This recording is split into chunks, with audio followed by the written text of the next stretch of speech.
Hi OGs, welcome back to On God with me, Welheminah, Mono mindful, heartful and purposeful conversations. If it is your first time here, you just find yourself a community of believers who are doing life with Christ one stumble at a time.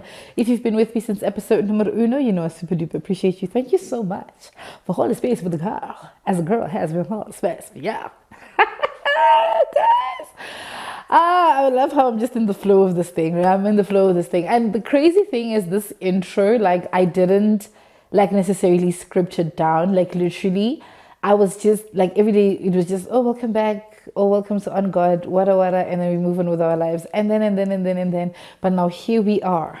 On this of die, we're even flowing with it. Please do not forget to subscribe to the channel, especially if it blesses you in one way or another. Make sure that you do like, you comment, you subscribe, and you absolutely share. Let's get social and interactive, my dolls.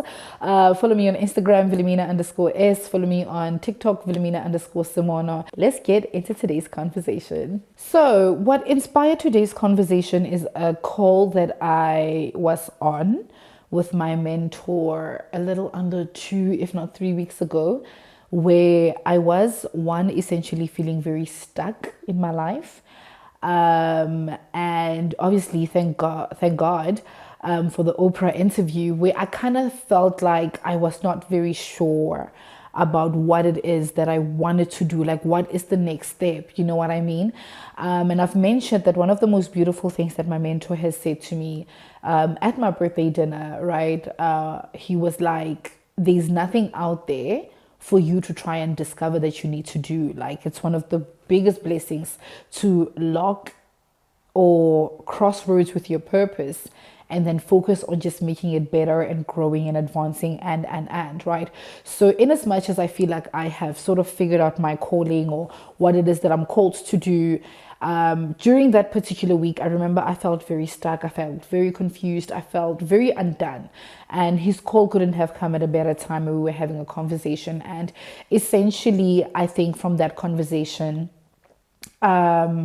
I basically got the nuggets that we now have in today's episode, because I also took the time to just like step out of myself, step out of the maze, just look from the outside in and be like, actually, yes. He didn't use the words get over yourself, right? But I think the more I just kept doing my research, the more I kept like, reading scripture and trying to find out if if I need to decrease, then what's the whole point of this? I realized that it all points down to just get over yourself, right? And quite interestingly enough, Megan Ashley from Intertality, who I'm going to quote a lot throughout this podcast, also had a similar conversation. And like I said, guys, when I have a topic, whether I've already recorded the topic or I'm about to drop it, and another podcaster or another person who I obviously like admire and respect, their walk, also like kind of talks about the same thing, I feel so affirmed, because sometimes I don't want to lie to you guys. Like I overthink the things that I want to talk about. I'm like, but would people care, right? Because I'm going through it, but it doesn't mean they care about it, and you guys know one of the intentions and vow that I took with myself is that I will never talk about anything I haven't gone through. So it's like, oh, look at you talking about how people must decrease. What if everyone has already decreased? It was just you, like you needed to catch on, right? So yeah, I was very affirmed when I was watching her episode, and I was like, man, I feel so affirmed that I'm on the right path. So today, that's the kind of conversation we're going to be having today, right? To say, how do you get over yourself? How do you move away from making your walk with God just about you and the things you want Him to do for you? And when you find yourself in a situation where you're not seeing the things that He's doing, what's the plan, Savannah? What's the way forward? Let's get into it. So first things first, get over yourself. Get over yourself, right? I think one of the dangers of this walk is that you can easily make it about you. Make it about, did I pray? Did I fast? Did I go to church? Do I look like I have the fruits of the Spirit? Am I ABC, ABC, ABC, right? So that's the one danger that I think I picked up. And from the conversation that I had with Upakamani in the moment, one thing that he highlighted so beautifully to me was that I think you are looking too much on the outside trying to figure out, what is God's plan. So we ultimately become so performative, so to say, right? When you make the walk about you, you also become performative, because you're like, did I pray? Did I do this so that God can do this for me, right? And we easily get so engulfed as well in, what is God saying? Where does God want me to go? Who does God want me to talk to? What does God want me to say when I go to this particular place? How do I have to look? What do I have to, you know what I mean? So we get in this little bubble where it just becomes about us so much, like the end result of, what is it that I can show God for, that we forget to make it about Him. We forget to make it about Him. And as a result, when we don't see the tangible things, when we get into the routine of prayer, fasting, and all of these things, and we don't see the tangible results, we end up being very heartbroken that, oh my gosh, I'm not hearing from God. God is not saying anything to me. And for other people, it's such an extremity to the point where it's like, I'm actually done with this faith. You know what I mean? This faith is not real. This faith is too much, or whatever the case may be. So get over yourself. Remove yourself from the equation. If right now your walk with God is centered on the fact that you want to see tangible results in your life, I need you to just pause for a minute. And I'm not saying God is not in the business of giving you tangible results, right? But in the moments where you are not seeing the tangible results, and you're getting heartbroken or you're getting frustrated, I need you to pause to say, maybe, just maybe, I have been making this thing about myself and what I can get out of it. This walk is about God. This walk is about God and what God can show you about you. It's about what God can do to you, for you, and around you. Not necessarily with the money, not necessarily with the cars and the husband and the whatever. It is about Him. One of the things that Pakamani said when we were on a call was that don't be too obsessed trying to figure out what is God's plan, because you are God's plan, right? You are God's plan, not the podcast, not the master's degree you want to get, not the followers, the likes, and the subscribers. You are God's plan. And what he meant by that was that you are God's plan in the sense that, let's look at your heart that is transformed. Let's look at your mind that is renewed. Let us look at the sin that you used to be, so obsessed about 2 years ago that you're not obsessed about this time around. Let's talk about the fact that you are abiding in Him. Let's talk about the fact that you are seeking Him. You are God's plan, right? Get over yourself and the plans you think you have for you and the plans you think God has to make possible for you. Get over yourself and know that the real plan, what God's plan is, it's you. It's your transformed heart. It's your abiding spirit. It's your renewed mind. It's the seeking Him first in the morning and in everything that you do. We really just need to change our perspective, guys. We need to change our perspective. And the reason why I said maybe you need to stop looking for the tangible thing that you want God to do for you and maybe just look inside, right? One of the things that the call with my mentor did for me was that he said, Vals, you are probably not seeing anything in your life, but if you look inside, you will see just how much God has done for you, through you, and around you. And he did not lie, because my appetite has changed. The conversations I have with my friends have changed. The things I'm willing to apologize for have changed.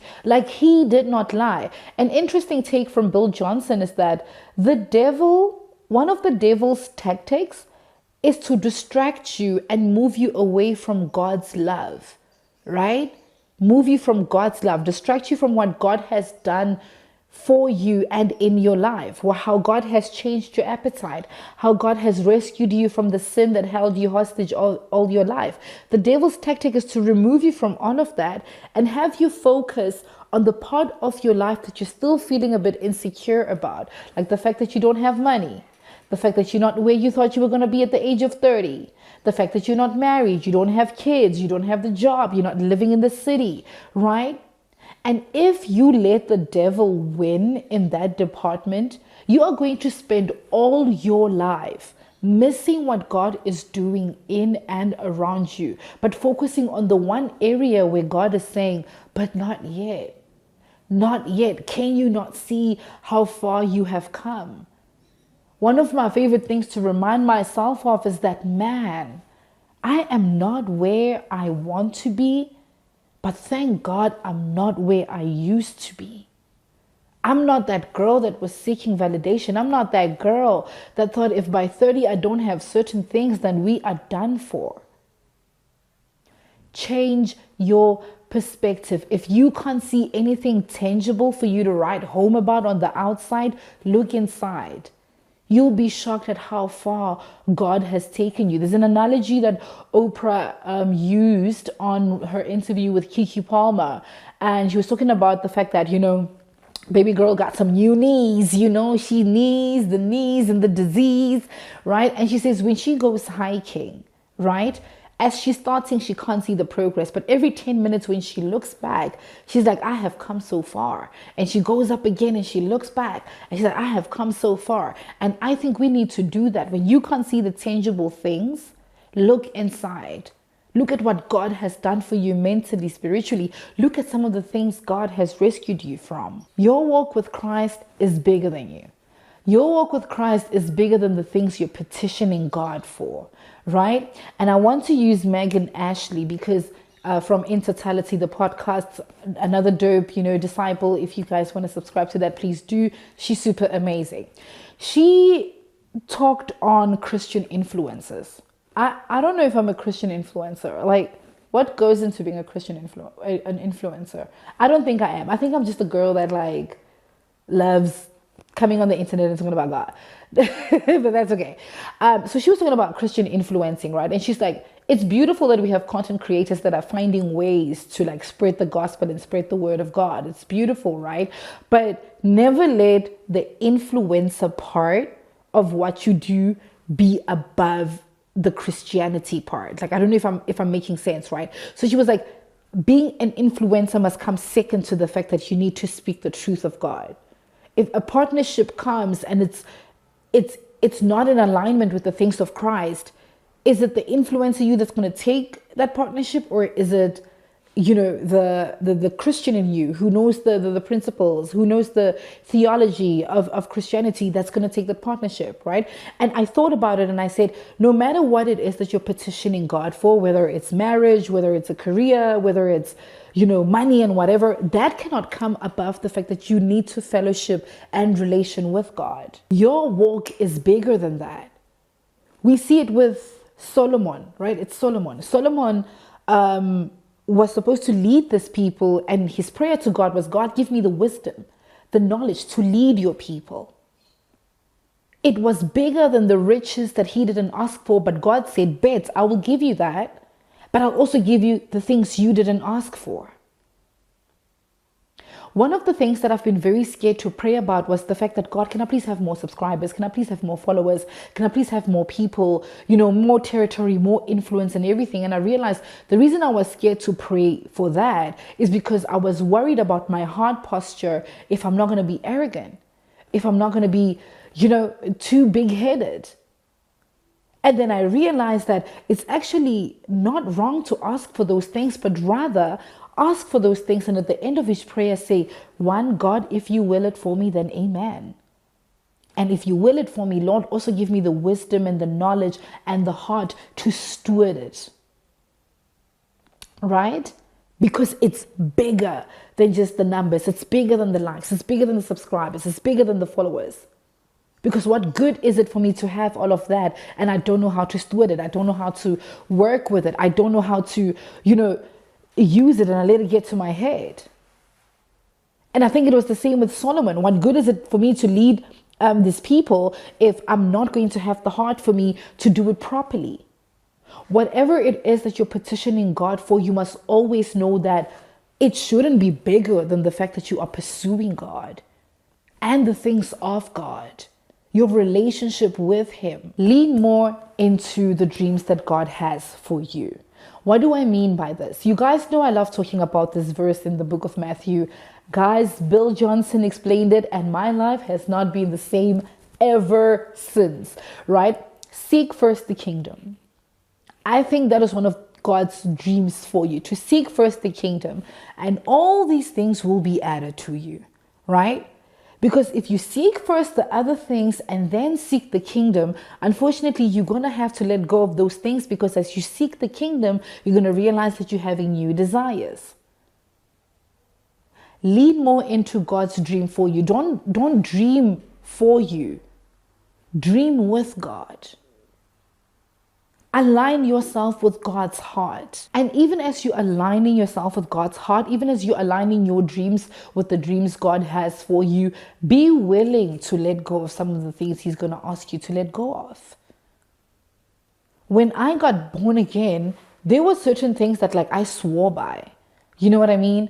I do this, I don't do that. I talk like this, I don't talk like that. I watch this, I don't watch that. But now, I even wrote on my YouTube post recently, I was like, guys, my heart is so broken because I got convicted that I can't keep watching Fuhad and James, because one thing those boys are going to do for you, child, is talk about the sheiks. Oh, they will talk about the sheiks. And God is for, no. Purity is also in what you watch, baby doll. I don't think this is what you want to be doing. Lean more into the dreams that you know God has for you. Align yourself with them from a mental POV, spiritually, the things you do, the things you do not do. You need to decrease. Be willing to let go of what he's asking you to let go of. That's also part of getting over yourself. That's part of decreasing so he can increase. And the beautiful thing about decreasing is that you also get to hear that small, soft voice. And you let that voice guide you.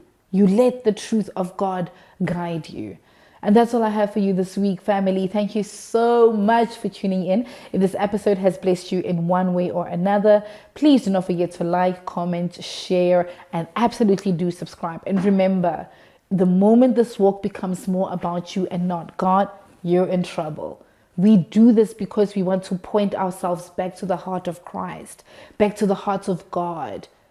It's not about me. It's not about the followers. It's not about let's get it right. It's not about anything. It will always point back to Christ.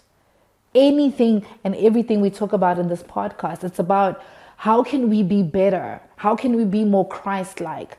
How can we be worthy of the grace, which we don't earn, by the way. So thank you so much for tuning in. Remember to stay mindful, to stay heartful and purposeful. Love and light.